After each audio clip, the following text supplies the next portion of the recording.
Today we're discussing Rage Becomes Her, our book of the month for January and February. I'm very excited. It's my favorite book of 2020. The book is about anger and specifically women's anger. So we're just gonna open the live stream by talking a little bit about this, our personal experience, maybe your experience if you want to participate in the comments.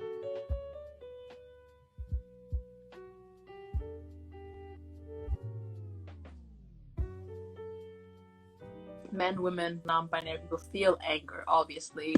But when it comes to women's anger, we use other different words for it. Like, how many times have you said, I'm tired, instead of saying, I'm angry? It's like, I'm tired, I'm stressed out, I'm sad, and very rarely I'm angry, even when you are.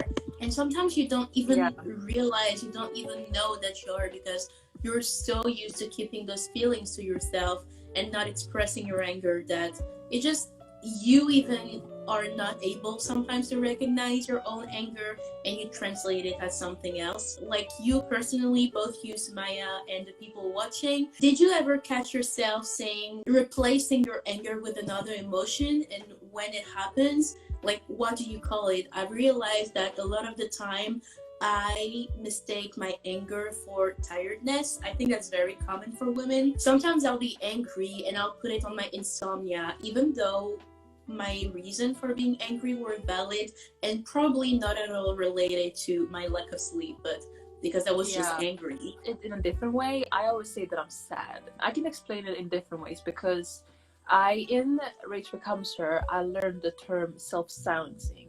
And Sunny was really there for me this summer because I was really going against it and trying to personally analyze why I always silence myself. But I realized that I mask my anger with sadness to make other people comfortable. If somebody's the one hurting you, you shouldn't think about their comfort when they're the ones hurting you. You know what I mean? Exactly. The thing is, if the conversation can stay cordial and I think it's possible to find that balance between being respectful to the other person, but also demanding respect for yourself.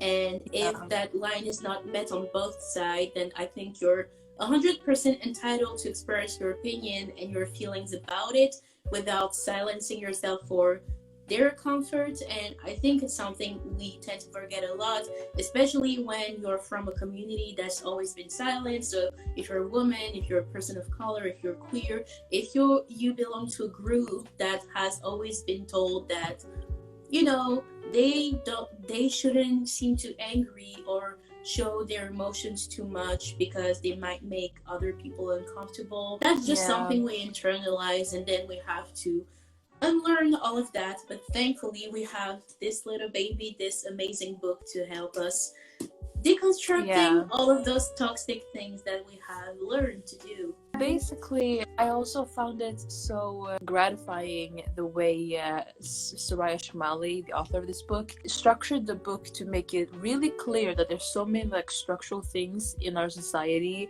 that are perpetuating our anger, and that our indignation is not only justified, but also that anger is the solution to the problem. That we need to use it in a creative way to find solutions, and that suppressing it will only do you more harm.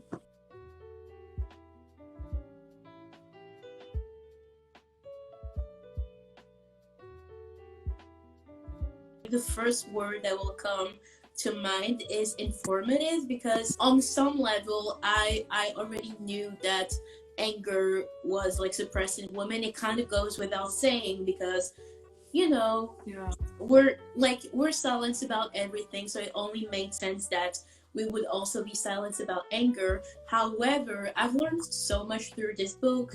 For example, she talks about the effect of repressed anger on your health. I never really knew there was a correlation between suppressed anger, and your actual physical health. I just learned so much from this book that I didn't know. I couldn't say it better. Personally, the first time I read it, I was more, I listened to the audiobook, and I felt more of the like validation of that my anger is justified. But this time when I was reading it, it really struck me that this book is really America focused. Soraya Chemaly wrote this book, started writing it after the 2016 election, and I could kind of already feel that throughout reading it. Yeah, you can tell through reading the book that it was written in that political context. Yeah, and what was interesting to me is that Sweden, the country that I'm from, is brought up multiple times as like a example of a like egalitarian country where women have more rights, which I'm kind of like proud of. But at the same time, I feel like silenced many times to the fact that I could relate to so many anecdotes, even though I'm from Sweden and Soraya is from America. Kind of makes it more clear to me that the way, like, you know, patriarchy is in almost every Western society, it makes it clear that just because I have a little bit more rights in Sweden doesn't mean less silence. When you're in part of a minority, whether that's, you know, your race or your sexuality, and you live around, you know, white people, you kind of grow up just making them feel comfortable, especially if you haven't been around a lot of people in your own minority. And that's something that I really like understood when I first heard that term, because that term, self-silencing, is the first time after reading this book was the first time I actually heard it, and it really like clicked in my mind. When I was going through my diary entries from the summer, I found a note that I wrote to myself after I read Rachel Becomes for the first time. It was something like, I feel like a better feminist, I feel like a stronger human, because when you like realize something that fundamental, that you silence yourself to make other people feel comfortable, it kind of like spins your entire world. I think it's so important that more people find out the concept of self-silencing and realize that they do it, because so many people do it. Luckily, when I grew up, basically if I'm angry or if I have any sort of negative emotion towards a situation, I was taught that it's okay to express it. However, even though I may not do it as much as some people who have been taught to do it early on, I still do it because of different experiences. I want to like use the tools given in Rage Becomes Her to like stop doing it. Basically, it's really scary. I'm not gonna like say that it's really easy. I remember texting Sunny the first time I like stood up to a friend, and I remember like having a panic attack for the first time in a long time. It became so clear to me that it was just second nature in me to like prioritize other people's comfort over my own like your own well-being.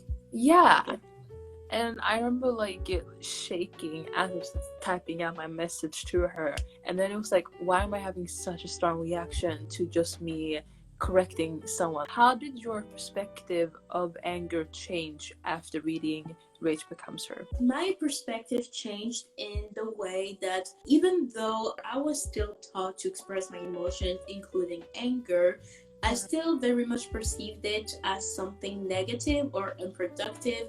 Like, to me, anger was conflict and, I don't know, hurtful, and like saying hurtful things and lashing out. And through this book, I learned that it was not necessarily a negative thing, that it could be a tool towards something, that it could be just a healthy way of acknowledging your emotions, and that it doesn't have to be either this super positive or super negative thing. Anger can be neutral. It can just be something that you feel, you acknowledge, and you either choose to express or let go, but you don't repress it.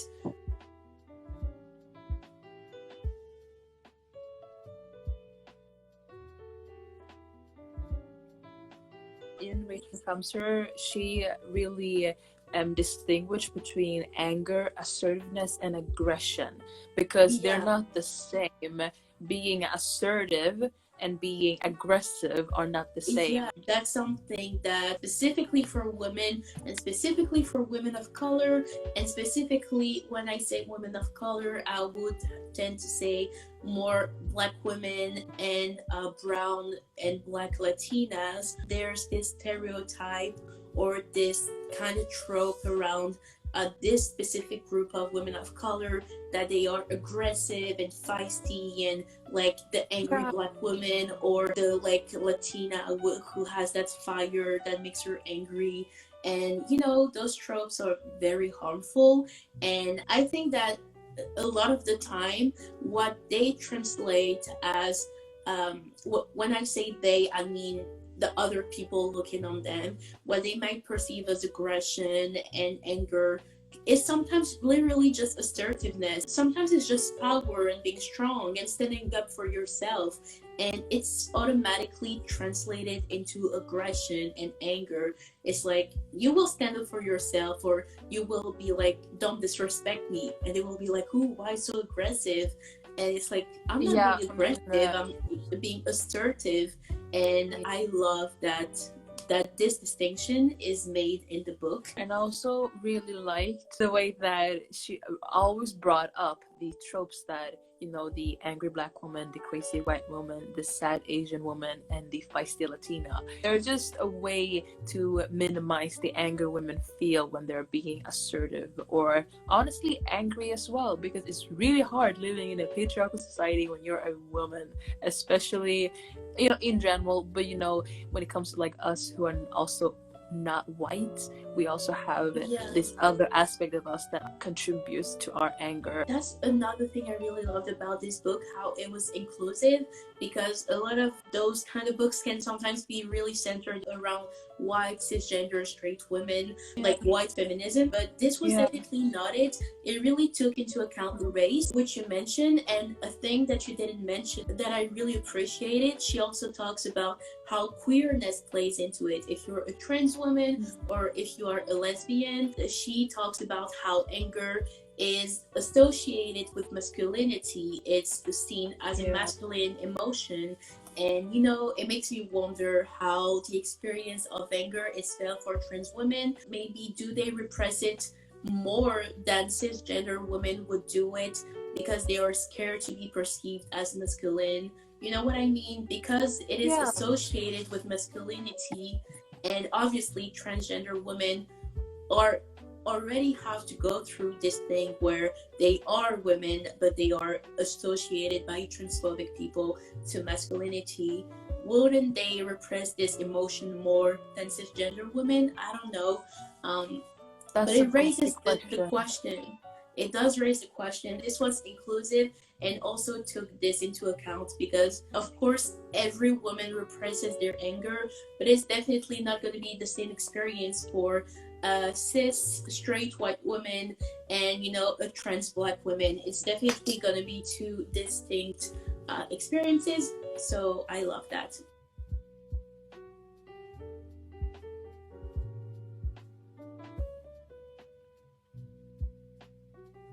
I think I've talked about this enough, but after reading Rage Becomes Her, it made me realize that my anger should be directed outwards and not towards myself. So and not inwards. That's it. That is something that is mentioned a lot throughout the book. She talks about, so obviously self-silencing, but also anger directed inwards. So when you are supposed to be angry at other people, you direct that anger towards yourself. And it can result in some like substance abuse or self-harm or like very toxic behaviors towards yourself, because all that anger that you have about different situations, because you don't know how to express it or you don't know who to direct it at or how to do so, you just like direct it at yourself and make yourself go through the consequences of your anger. For someone like Sumaya, who has always self-silenced, it really opened up something in her, and she learned how to stop doing that, and she's still learning. And even for someone like me, who was not taught from early on to repress my anger and self-silence, I still realized that I ended up doing it in quite a few situations. So I feel like no matter what your relationship is, the same as well. Exactly. So I feel like no matter what your relationship is with anger, it's a really good read.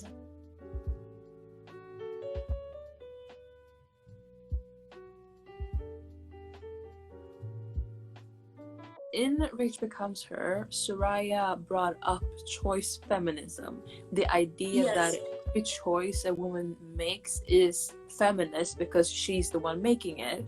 So my question is, do you agree with that concept? So choice feminism, to me, not so much, because I would say I understand where it's coming from, that every choice a woman makes is feminist because she's a woman. But the thing is that we tend to forget that a lot of the choices that we make are a consequence of misogyny or internalized ideas that are misogynistic. So, for example, as a feminist, for example, it is my choice to be a feminist and still shave, for example, even though it is a patriarchal idea. But is it really my choice, or have I been taught to prefer that? You know, those choices, even if you're doing them for yourself and as a feminist, some of them do come from like patriarchal standards and ideas. So I don't feel like every choice you make is feminist. I don't agree with the concept because, as you said, it doesn't take account that there's so many internalized things that we have internalized due to just wanting to survive in our society.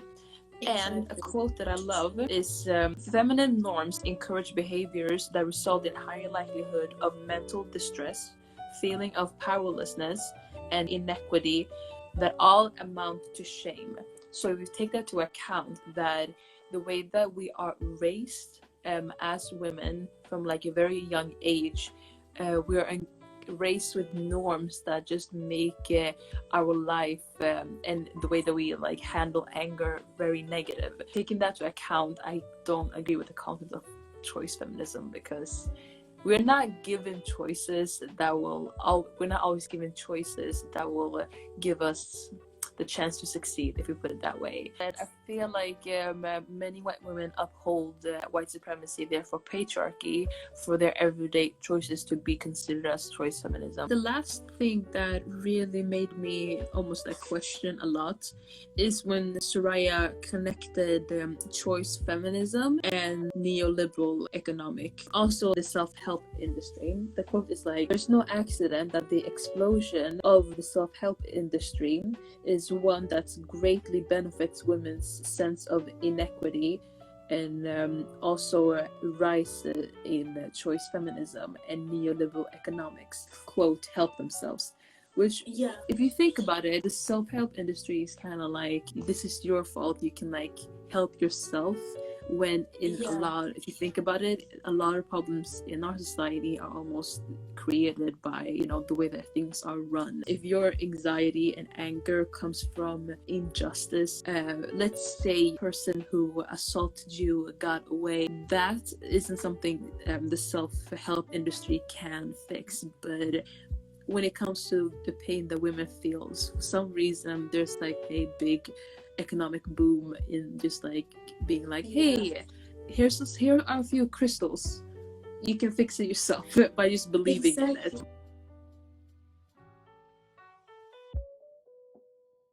Each chapter starts with a quote, and I was wondering if you had a favorite quote. Anger is one letter away from danger. You know what? I was on this page at the moment you said it. So it's chapter 6, and it's Eleanor Roosevelt who said it. Anger is one letter short of danger. Wow, that's a beautiful one. For me, it was, there is really no such thing as the voiceless. There are only the deliberately silenced or the preferably unheard, by Arundhati Roy. For the conclusion, the last chapter, the quote is a lyric from Lord, and it's, these old men have a storm coming, the likes of which they cannot comprehend. And I love this quote. I love this lyric, but I love this as a conclusion because the whole book kind of like slowly builds up. It starts from like what is anger really and how it shows up in women. It slowly builds up to this point where she's finally like, for the last couple chapter, this is how you use it. This is how you use that anger. And then she concludes with this quote talking about how we can use this this anger as some sort of drive for what we stand for. And oh my god, I just love this. One quote that jumps right at me is, I remind myself sometimes that the root of the word aggressive is related closely to the Latin word alguere, meaning to go forward, which is kind of interesting when you think about it, because aggressive often has like really negative connotation, but it comes from the word to go forward.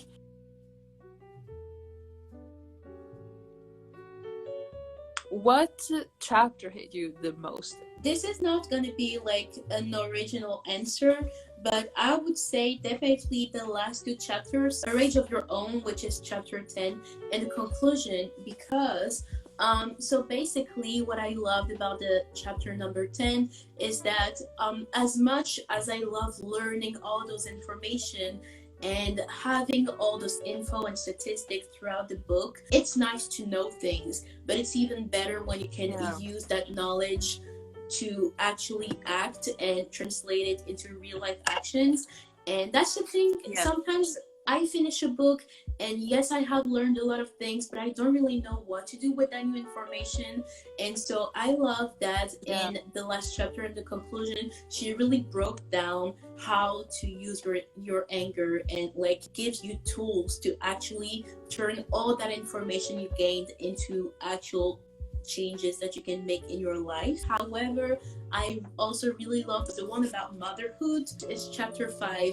This one was one of my favorite because the other chapters I could relate in a lot of ways, but I'm not a mother, so I couldn't relate to the one about mothers. So it was really nice to read something about an experience that is not mine and that I did not experience, and to kind of know how anger can affect mothers, because that is something I know it happens, but it doesn't happen to me. So I love reading something that a mother wrote about other mothers and anger. It was really amazing to read. My favorite chapter in it is the conclusion for all the reasons you amazingly put together.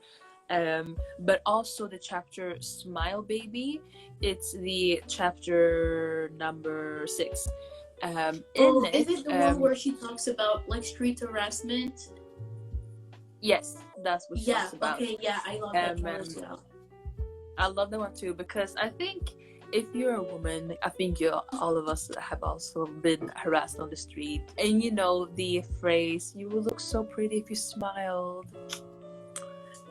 Yeah, I think I've heard that multiple times in my life. But the part that blew my mind is when she talks about fight or flight.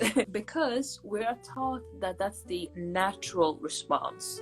However, she brings up a study from UCLA where that response is more like common in men, but in women we have 2 different chemicals that are released in our bodies, endorphins and oxytocin. Basically, instead of fight or flight, we have the behavior tend or befriend in order to survive. When we treat fight or flight as the normal behavior in like certain situation, that's when like the victim blaming comes in. Why didn't you leave him?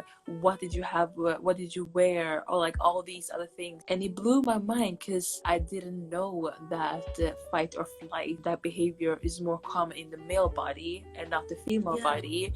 It's a very structural way to dehumanize victims.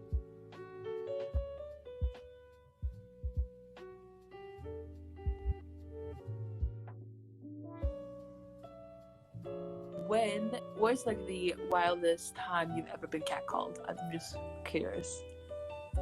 Catcalled? Or like harassed in the street? I mean, I can think of a few. I think the one that stuck with me the most is because I was extra young, and I cannot believe what would have happened if my mom didn't warn me about dangers. But basically, my mom is like sick. I wouldn't know how to call it in English, but she has like some sort of chronic pains and sometimes she cannot move. I remember we lived close to a pizzeria, And one time she was like feeling really bad. She couldn't really move, so she didn't have the strength to like get up and cook. So she called the pizzeria and she was like, my daughter will come pick up the pizza. I was around, I would say 11 or 12, like a preteen. I wasn't a teen yet. Yeah. And so I go downstairs to go pick up the pizzas, and a random guy who was like coming out of a door, he's like, hey, come with me, I'm one of your dad's friends. And I was like, no you're not, I don't know you. He was like, hey, come with me and we can go and make love. He told that to me as a child while like holding me by the hand. And like I don't really know how I reacted. I think I just like kind of jerked my hand away from him and like went to pick up the pizzas. And I don't think I've ever mentioned this to my mom because I didn't want her to feel like guilty for sending me outside to get them. But I'm so sorry that happened to you. That's so messed girl, up. I have so many like these. So this is one of the times, like that was definitely the one that stuck with me the most because I keep thinking, if my mom had not warned me about the dangers and if I didn't have any awareness around this. But I'm thinking this is an age where a lot of kids are very naive, and if it wasn't me and it was another kid, like what could have happened?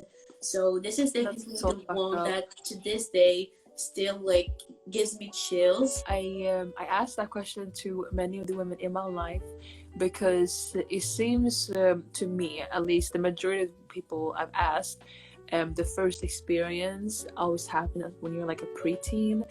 I was lucky because for me I was like 13, 14, so like an early teenager. But where I live, there's like a big wooded area next to me, and I had a lot of friends who lived near me, and we used to like run in the woods in our free time. Yeah. I don't know why. And one time I decided to go on a run by myself. I met the guy in the woods, but it was like this path where like, it goes like this and it goes like that. So like at the crossroads. And I saw him coming that way. I was gonna continue going forward, and I had my headphones on, and I heard like somebody yelling at me, but I was like too in the music, so I ignored it. And then I just feel him like take my shoulder, like push me around, and then he kisses me. Oh my God. I don't know. And I was like just shocked. So I was just like this, and then he asked for my kick. Remember, did you guys have kick? Yeah, I remember. It's like that. he asked for my kick, and then I gave it to him. I don't know why. I mean, that's just like what feels safe in the moment. After that guy kissed me, I remember thinking like, what am I supposed to do now? If I reacted like in anger, what was supposed to happen? What would have happened to me? Because we were like alone in the woods, like really far into the woods. Anything could have happened.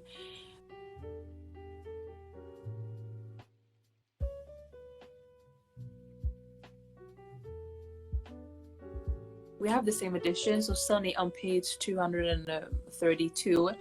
There's a sub-chapter where Soraya talks about that women also uphold patriarchy, and I found it really interesting because whenever I have like thought of people who don't really see the importance of like the Me Too movement, and immediately went to like oh no, this is gonna like ruin the careers of so many men, and people are just exaggerating. Like everyone that genuinely had those opinions. I love how Soraya talked about how denial is almost a way to steer away from feeling powerless in a situation. I almost have a little bit more empathy for them now through that chapter, because yes, they are upholding a system that is oppressing women and also themselves, but denial allows people to maintain psychological equilibrium and steer away from feelings of powerlessness. And I have never actually given enough thought to be empathetic. I've always just been angry, being like, yeah, fuck you, how can you actually believe that? Often on social media, we call them pick-me's, and they're just like, kind of like, I'm not like other girls and I'm so different. I don't call myself a feminist. I'm not like those angry feminists who are just angry at men.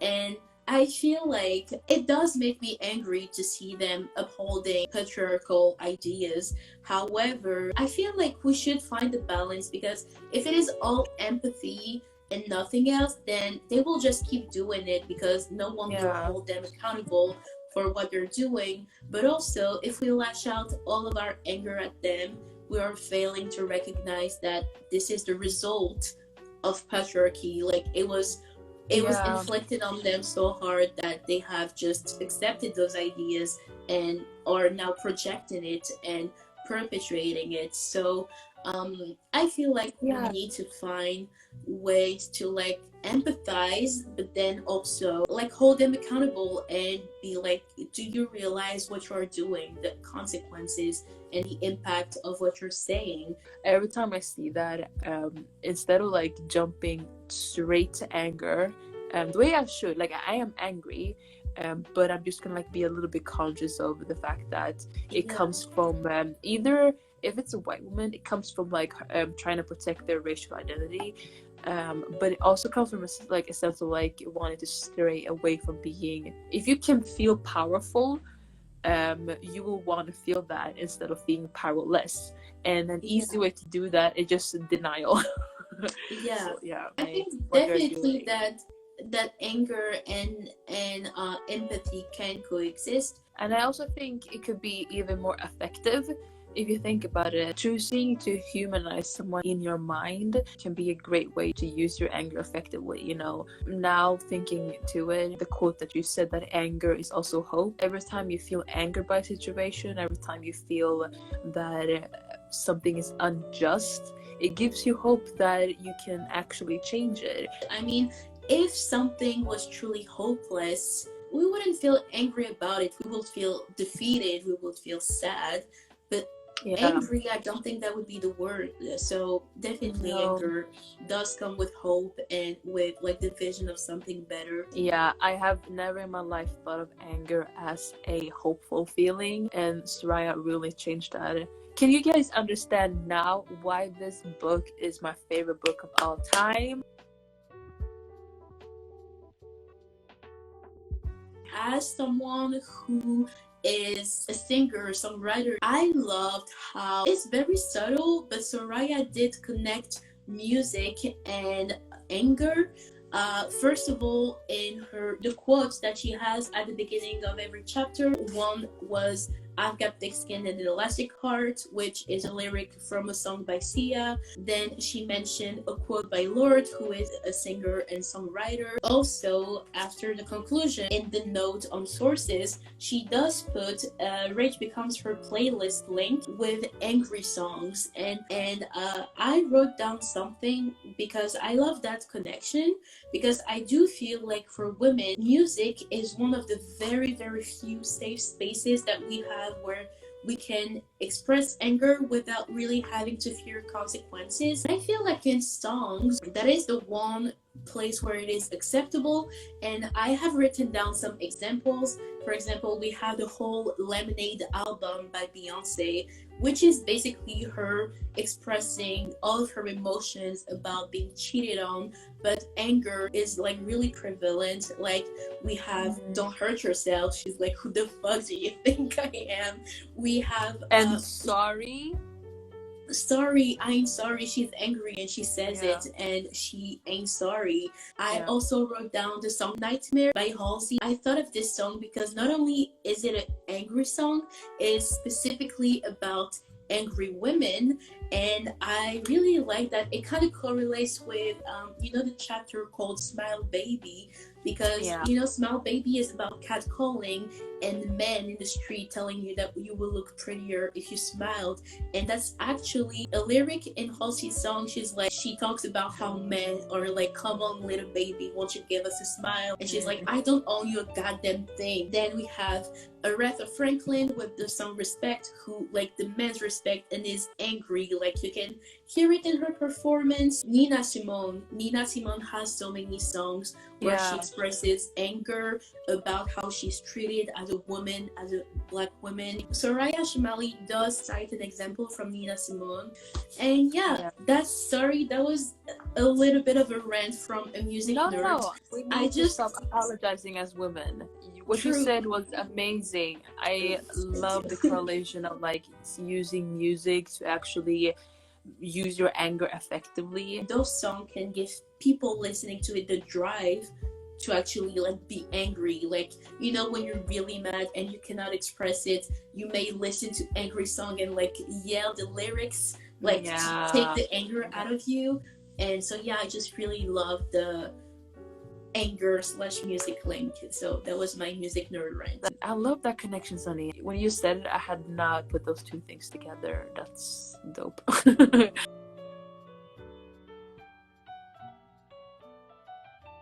Sunny, say one thing that makes you angry, and then one tool you're taking away from this book. Okay, one thing that makes me angry every single time is injustice. I used to go see a therapist, and before he told me that he felt like injustice had a really big impact on my emotional state, I hadn't really realized it. And I feel like a lot of repressed anger that I have, and a lot of the times where I have self-silence are times when I was a victim of injustice, or where I have witnessed someone being a victim of injustice. And discrimination, injustice, that's what makes me really, really angry. And my main takeaway from this book is that we need to learn how to channel that anger into productive things, into change. Like if we are angry about our situation, we can use that anger to chase something better. Oh, that's a great way to put it. Well, I have to relate to you on that. Injustice is definitely one thing that makes me incredibly angry. I'm not going to go into more specifics because you put it so well, Sunny. But like, I'll cheat. I'll say two things. One tool that I'm gonna take away from this book: self-silencing. We already talked about that enough. I'm gonna stop doing that. And also in the chapter "A Rage of Your Own," the first one is develop self-awareness. It opens with one of Audrey's quotes: "Anger is loaded with information and energy, and we should use it that way. Naming, talking, and writing are beneficial to actually channel your anger." This exact part, I highlighted it, and it was one of my favorite parts. It's chapter 10, and it's the first paragraph of chapter 10 called "Develop Self-Awareness," because basically she has this whole section where she asks questions about your anger and how you feel it and how you express it. She says, do you cry or calmly assert yourself? Are you expressive or ruminator? Do you simmer or explode? Do you even admit to yourself that you're mad about something or at something close to you? And she goes and asks all of those questions. And one thing that I'm gonna do with this is that I'm actually gonna take my journal and answer those questions, because a lot of us don't even know when we're angry and how we're angry. So I want to find out about myself. I'm not a therapist or anything, but I would recommend anyone with the book to like practice that. Ask yourself those questions. You don't even have to journal. You can just think about it.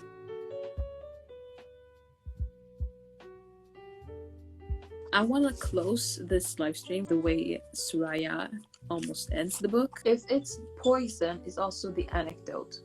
The anger we feel as women is an act of radical imagination. Angry women burn brighter than the sun.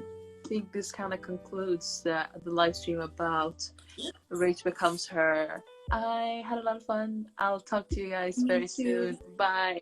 Talk to you soon. Bye.